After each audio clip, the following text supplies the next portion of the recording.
Здорово всем, с вами Миша Выплюшка, и это канал бывшего осужденного. Сегодня я вам расскажу о том, какой спрос за армию в тюрьме, как относятся к тем людям, кто служили в армии, там, носили форму и так далее. Периодически мне поступают такие вопросы, и вот настало время поговорить на эту тему. Для тех, кто впервые на моем канале, я человек, который провел 12 лет в местах лишения свободы, 4 сроками из своих на данный момент 34 лет, чем я не горжусь. Здесь я рассказываю просто свой опыт, дабы люди избежали моих ошибок, и также хочу смотивировать людей поменять жизнь к лучшему, так как смог это сделать я. Видео не несет никакой пропаганды, агитации, я за спокойную, свободную, мирную жизнь. Я, так сказать, такой консультант, эксперт по делам, которые происходят по ту сторону забора. Итак, давайте начинать. Я вам расскажу то, что я видел сам. Естественно, канал основан на моем личном опыте. Я просто рассказываю то, что видел. Какое к ним отношение было, грубо говоря, с начала нулевых, когда я начал сидеть, и вот какое там теперь по сей день. Да? Кстати, подписываемся на канал, ставим пальцы вверх, лайки по-прежнему бесплатные. Я договорился с Ютубом, все нормально, все, продлил, эту тему. Итак, на данный момент, насколько я знаю, я уже больше 3 лет нахожусь на свободе, изменил вот свою жизнь, как вам и говорю. На данный момент, я думаю, от этого вообще ничего не осталось, потому что контингент тюрьмы очень сильно поменялся. Раньше было так. То есть когда-то там в старинные года, еще не знаю, может быть 80-е, 90-е, было так, что спрос был в том плане, что, не знаю, там били этих людей или нет, когда они попадали в тюрьму, да, ему там задавали вопрос, кто ты там, из питерских босиков или нет. Он отвечал там, вот такой-то я такой-то, да, только заехал по такой-то статье. Ему говорят, там в армии служил? Он говорит, да, служил там. Я думаю, что, пизды ему не давали там, вот. Но, как говорят, старые арестанты, тоси-боси, да, то, что был определенный порог такой, как будто он, типа как шнырь будет, вот он и все. То есть ему дадут понять, что вот, твое место, не у параши, но где-то рядом, да, там. А дальше, потом времена менялись, и пришло время, когда те, кто служили в армии... Ой, секундочку, ребят, пока не забыл. Сейчас тему мы разовьем, это расскажу. Но хочу вам посоветовать один очень крутой и полезный канал. Называется он Артур Владимирович. Там человек, истинный поклонник группы «Сектор газа», которую я просто безумно очень люблю. Для меня это самая лучшая группа. Вот, он на своем канале играет каверы, проводит стримы. Также он, скажем так, владеет огромной группой, посвященной «Сектор газа» ВКонтакте с, по-моему, 200 тысяч подписчиков там, где они проводят сборы для пьедесталов, для могил. Они уже сделали несколько участникам, которые погибли, да, там, группы «Сектор газа». В общем, ребят, ссылку оставлю в описании на его канал, на видео интересные, также на группу ВКонтакте и на телеграм-канал. Я вам рекомендую, ребят, зайдите, скажите там, что от Плюшки, от меня, поставьте лайк, подписка, зайду проверю. Так, погнали. Потом. Времена менялись, то есть на тот момент, когда я заехал, да, естественно, такого уже не было, потому что настал 21 век, да, то есть я первый раз сидел в 2003 году на взросляк, меня перевели в 2004, то есть с малолетки меня подняли во взрослую хату, потом я поехал в Брянск, и там у нас человек смотрел за бараком, который служил в армии, вот. Олег его звали, не буду говорить, там, погонял, не суть важно. Вот. Он смотрел за бараком, уже даже были такие случаи, что в Рязани был, который, смотряга за СИЗО Рязанским, он тоже служил в армии, а вообще, это был эксклюзивный такой случай, знаете. А вообще, почему, к ним относились так вот, да, как я изначально начал рассказывать, да, там 80-е, 90-е годы, это я от старых арестантов, опять же, узнал, я этого не видел, я не отголоски этого застал. Дело в том, что есть несколько причин. Во-первых, человек носил форму, который служил в армии. Дальше. выполнял приказы, то есть, ну, подчинялся. А преступники, как бы, ну, вот, которые там, блаткомитет, там все дела, там, да, им неприемлемо там не работать, не подчиняться, вот эти вот самые отрицалы, так называемые, короче, они вот, ну, никому типа не подчиняются, вот свой протест, так сказать, выражают, вот, солдат как бы в армию там вынужден там приказ выполнять. И к тому же еще, как правило, иногда такие зашкварные для арестанта, там, чистить толчок какой-нибудь, да. Да, ему там не говорят, что там, типа, ну, ты там теперь будешь и здесь парашу чистить, да, там, ну, не знаю, там, или там ты снег чистил в армии, ну и здесь будешь, типа, чистить снег, а это делают там петухи или шныри, короче, вот так. То есть при мне такого уже не было. Но, скажу вам так, если какой-то серьезный рамс был, да, вот, ну, случилось, что там зэки поругались, да. Кстати, сейчас еще поговорим о солдате, который расстрелял своих 8 сослуживцев. Я думаю, вы уже написали в комментариях по этому поводу, как ты относишься, Серег. Кстати, не забывайте, да, писать комменты, ребят, продвигать видео в топы и так далее. Вот, кстати, напоминаю вам, что у меня есть также закрытый телеграм-канал, где я очень много чего рассказываю, что не могу рассказать на ютубе по некоторым причинам. Вот.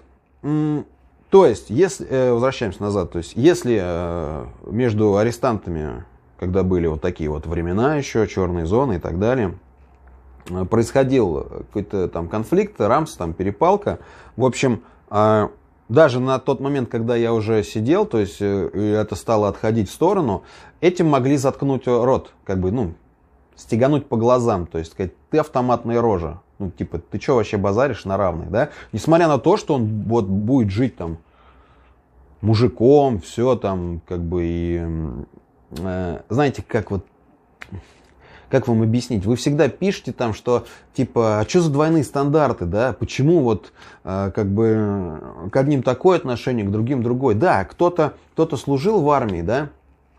Он потом, ну, там, заехал. Раньше люди часто сидели, сейчас сидят в основном наркоманы, раньше сидели реально как бы преступники. Вот, ну, жизнь, время такое было. Молодые, горячие, ошибки молодости. Вот, романтика. Раньше, ну, когда человек заехал, да, если вот он отслужил в армии, а потом там стал двигаться там с какой-нибудь братвой, да, такое часто было в 90-е, когда там, ну, это хорошая боевая единица в какой-нибудь ОПГ, да? Ну, согласны? Нет, я думаю, да. Вот, короче, ну, если он заезжал потом, естественно, ему никто там не скажет, что он автоматная рожа. Ну, побояться, во-первых, потому что за ним там люди, его знают и так далее. Но, если, допустим, какой-нибудь там человек, типа меня, да, ну, простой, как бы, я никаким бандитом никогда не был, как бы, я совершал преступление, да, но я такой, скажем, такой волк-одиночка.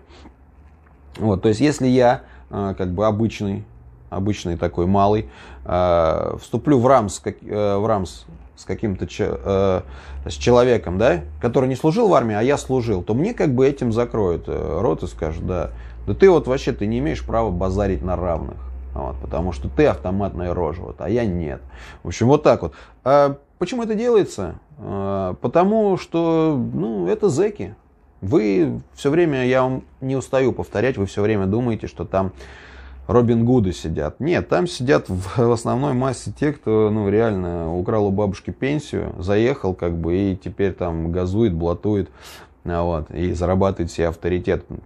В личных делах там зэки друг друга не ковыряются. Но только если там, как бы, там у каждого есть прикроватная табличка, на ней написана статья. То есть человек сидит за изнасилование, да, к нему будет вопрос, все увидят, что у него статья такая.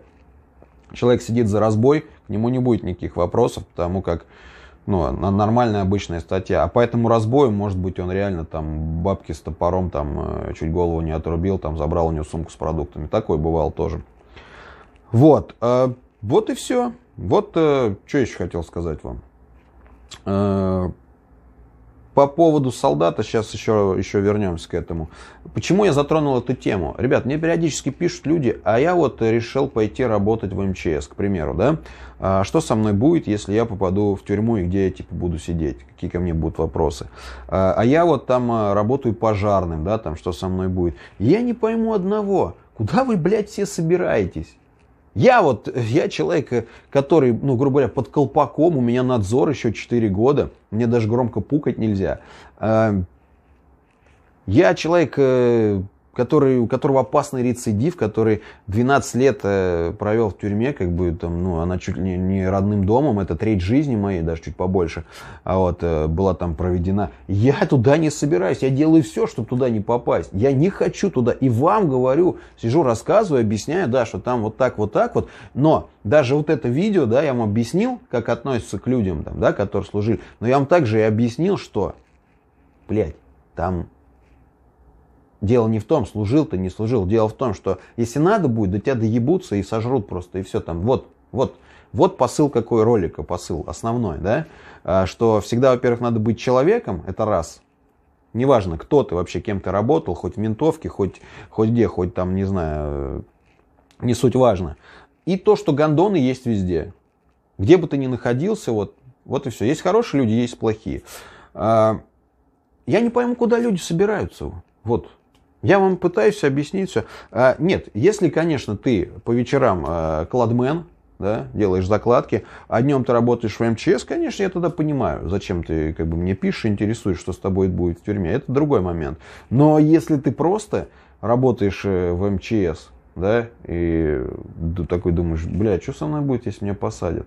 Просто есть такие люди, которым нравится вот это вот, знаете, фантазировать там что-то. Им даже, может, хочется отсидеть, там, они себя представляют, как они там заходят в хату там. И прям вот у них этот вот ролик мой в голове отложился. Они прям там здорово всем там. Вечер в хату, часик в радость там. Некоторые, может, для этого смотрят даже, я не знаю. Вот. Слушают мои истории, погружаются в этот мир, там, представляют, как все это я проходил, они там примеряют этот образ к себе. Но поймите одно, как бы, во-первых, времена были другие, я еще раз вам напомню, в-третьих, и во-вторых, сбился, не суть важно. Короче, я не вы не я. То есть, если со мной вот так вот, как бы, все произошло, да, я вот такой живой, здоровый после 12 лет тюрьмы, не значит, что это, как бы, так с каждым произойдет. Вот, тем более, что сейчас творится, я не знаю и знать не хочу, честно говоря. Вот и все, живите мирно, живите спокойно, никуда не собирайтесь. А когда мне тоже пишут, вот меня сейчас скоро закроют, там что со мной будет, я им говорю, дружище, я не вижу будущее. Будет как будет, короче. Вот и все. Я не знаю, я вот рассказываю то, что видел сам, все. Больше я ничего не знаю. Как с тобой, что ты за человек, каким людям ты попадешь, как вот там, какой у тебя характер, какие там они. Я не знаю. Просто прими свою судьбу, как бы, вот и все. Блять, если... Надо было раньше думать. Как бы, я же ни у кого не спрашивал. Раньше не было интернета. Ну как, я у старых арестантов интересовался, которые были. Вот, сидельцев. Они там немножко мне что-то объяснили. Так, давайте напоследок выскажусь по поводу солдата, вот этого, который своих служивцев 8 человек убил. Ему дали сколько, по-моему, 25 лет или 24. Вот. И, знаете, я считаю, что за 8 жизней человеческих, какими бы они ни были, вот, мы их не знаем. То есть мы отталкиваемся от слов, так сказать, вот, ну, в большинстве своем вот именно этого солдата.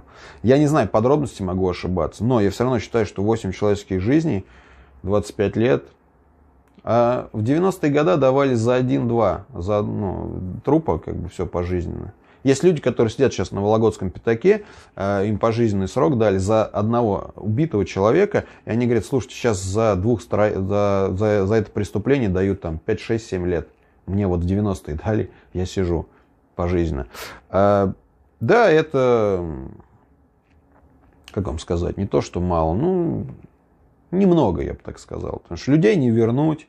Возможно, они были там, да, они там пытались его изнасиловать, возможно, не пытались, он мог там убежать, он мог там убить там одного-двух, то есть обойтись более малой кровью. Потом, как бы, там еще кто-то попал под пиздарез вообще случайно, вот.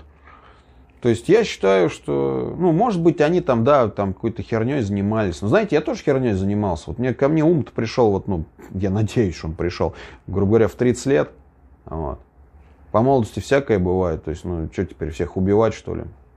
Я против вообще убийств. Я считаю, что это имеет место быть, когда такой, как бы, выбор либо ты, либо тебя. Либо там, ну, там твоим близким угрожает какая-то опасность.